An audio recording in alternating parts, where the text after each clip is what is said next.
Everyone, welcome to NCERT easy explanation. In this video हम बात करेंगे एम्फीबोलिक पाथवे के बारे में। हमारा चैप्टर चल रहा था रेस्पिरेशन इन प्लांट्स।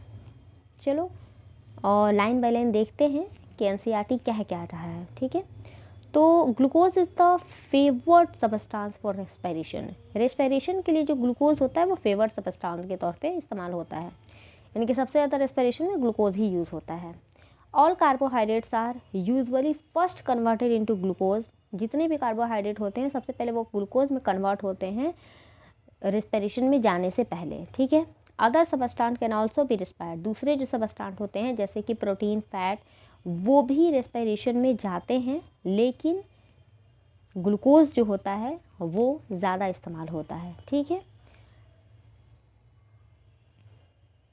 अब एक बार यहाँ पे कुछ फिगर दिया हुआ है उसको पहले समझते हैं ताकि हमें चीज़ें आसानी से समझ में आए। तो देखो यहाँ पे क्या है कि ये फैट है, ये कार्बोहाइड्रेट है, ये प्रोटीन है।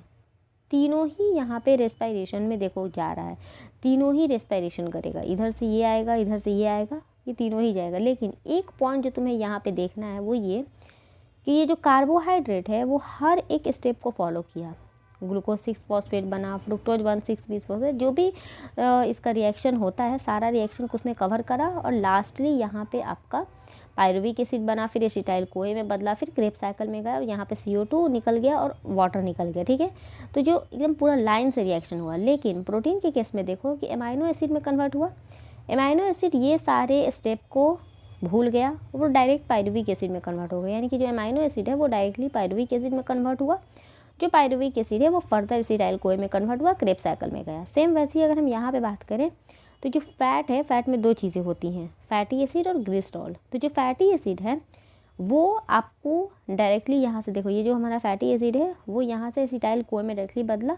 लेकिन जो ग्लिसरॉल है वो आपका सबसे पहले डाईहाइड्रोक्सी एसीटोन फॉस्फेट में बदला, फिर उसने यहाँ वाला स्टेप को फॉलो किया, उसके बाद वो क्रेब साइकिल में एंटर किया। तो देखो जितनी भी चीज़ें हैं जो यहाँ पे लाइन बोला गया था कि जितने भी सबस्टांट है वो सबके सब रेस्पिरेशन में जाते हैं। तो देखो तीनों ही चीज़ें रेस्पिरेशन कर रहा है, लेकिन यहाँ पे जो ग्लूकोज है वो अपना सारा स्टेप कायदे कानून से अपना फॉलो कर रहा है। इसीलिए जो ग्लूकोज होता है वो ज़्यादातर फेवर किया जाता है रेस्पिरेशन के लिए। ठीक है, तो जो फिगर में था वो हम लोगों ने देख लिया। अब देखते हैं कि fat could need to be broken down into glycerol और फैट। वही देखो वही चीज़ लिखा हुआ है कि फैट पहले ग्लिसरॉल और फैटी एसिड में टूटता है।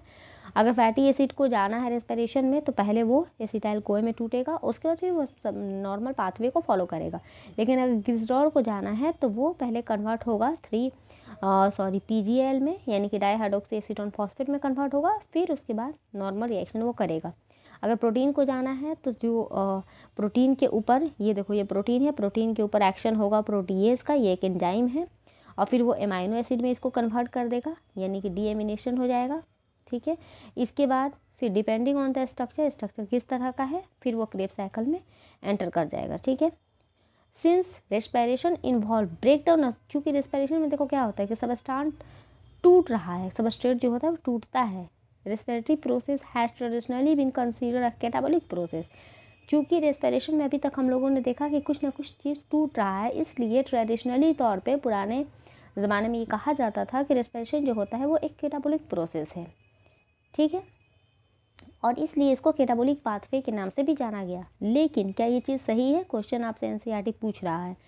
तो चलो एक बार इस चीज़ को डिस्कस करते हैं। Eight which point in the respiratory pathway different substrate would enter if they were to be respired and used to derive energy।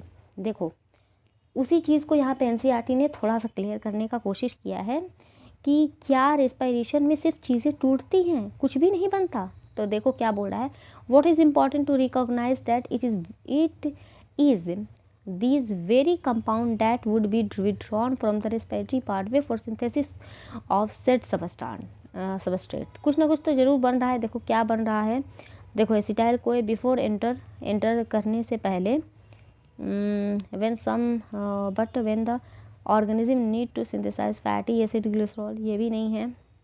एम्फीबोलिक pathway इसको बोलते हैं, वो इसलिए बोलते हैं क्योंकि यहाँ पे कुछ ना कुछ बनता है। देखो यहाँ से तुम्हें पता चल जाएगा, breakdown and synthesis of protein to respiratory intermediate form the link, इसलिए इसको हम लोग कैटाबोलिस के अलावा एनाबॉलिक प्रोसेस भी बोलते हैं और इसलिए इसको एम्फीबोलिक पाथवे के नाम से जाना जाता है। मिलते हैं नेक्स्ट वीडियो।